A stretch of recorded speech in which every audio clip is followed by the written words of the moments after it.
referencias en Excel. Un tema bastante interesante es lo que alude a lo que es las referencias absolutas y referencias relativas. Una referencia en Excel básicamente identifica una celda o un rango de celdas, pudiese ser, ¿verdad? O sea que alude, yo hago referencia, yo me estoy refiriendo a una persona, o sea, estoy aludiendo a esa persona. Yo hago referencia a esta celda, hago referencia a la celda 2, estoy hablando de esa celda 2. Y en términos prácticos de Excel es de otra manera, pero estoy tratándolo de traer a la realidad. O puede ser un rango de celdas. Me estoy refiriendo a esas celdas, del C4 a F13. Estoy aludiendo. Entonces, ya traerlo a Excel existen dos tipos de referencias, absolutas y relativas. Vamos a ver cuál es la diferencia entre estas referencias absolutas y referencias relativas y cuál es su utilidad. Una referencia relativa en Excel es cuando Excel permite modificar de manera libre dicha referencia. Es decir, para irla ajustando dentro de una fórmula, que es lo importante, aquí donde radica la importancia. Por ejemplo, vamos a escribir la siguiente cantidad. Vamos a escribir la siguiente cantidad. Vamos a escribir 10, 15, 20, 25 y 30, por ejemplo.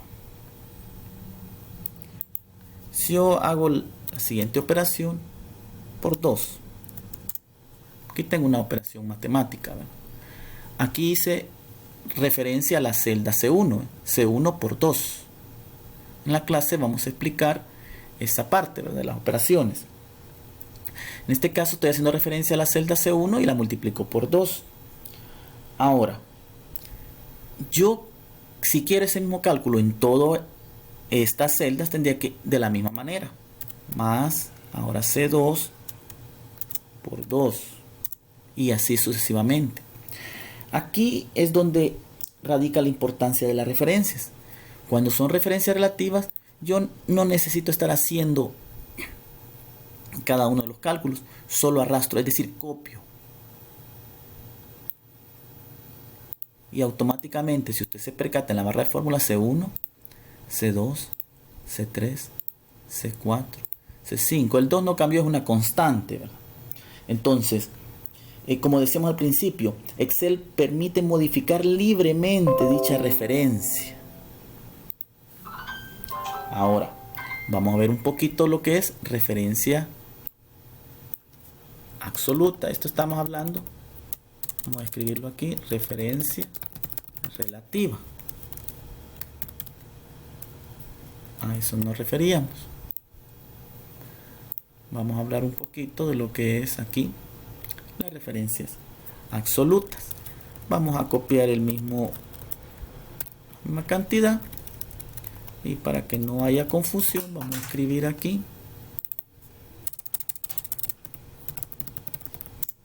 referencia absoluta.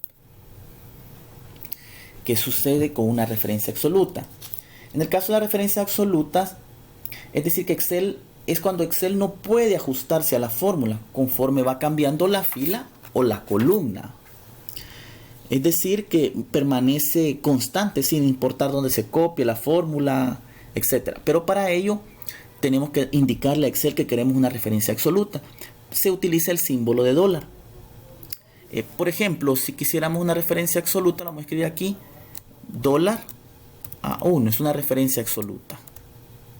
Dólar a dólar 1, ese es constante, se va a mantener ese valor siempre independiente de donde lo copiemos. Lo vamos a ver con un ejemplo para que se comprenda más. Más la G1 por 2. Vengo yo y le voy a poner aquí el símbolo de dólar. Ahora me quedó dólar G1, dólar 1. Ya es una referencia absoluta. No me va a permitir Excel actualizarse. Se mantiene, mire, dólar G1, dólar G1. ¿Para qué puede servir? Dirá usted, si esto no tiene sentido. ¿Por qué voy a querer tener un valor? Aquí sí tiene sentido. Hay casos en los cuales yo necesito mantener un valor. Por ejemplo, si yo quisiera obtener el seguro social aquí fueran salarios, por ejemplo, $800, $500, $900, $1000, $750, todo esto fuera salario, por ejemplo.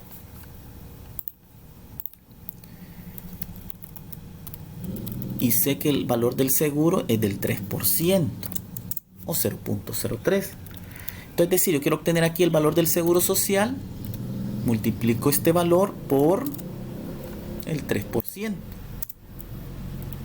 Ahora, quiero multiplicar cada uno de estos valores por siempre ese 3%. Entonces, ¿cuál es la celda que se va a mantener constante? La K1. Ahora voy a copiar. Miren, G1 por K1, por K1, todas por K1. Que hubiese pasado si no lo hubiese hecho con referencias absolutas. Veamos que hubiese pasado. Hubiera quedado con referencia relativa. Lo copio. No hay error. Entonces, ¿qué significa? Que hay situaciones en las cuales necesito la referencia absoluta. Y este es un claro ejemplo. Cuando necesito mantener constante un valor. Si yo tuviera 1000 registros, ¿qué tengo que hacer para acá? Y cambia el porcentaje del seguro. Solo cambio aquí, 4%. Me actualiza todo esto. Ahí está haciendo una referencia absoluta. Eso es lo interesante de la referencia absoluta. Bueno, que estén bien. Espero que se haya comprendido. Buen día.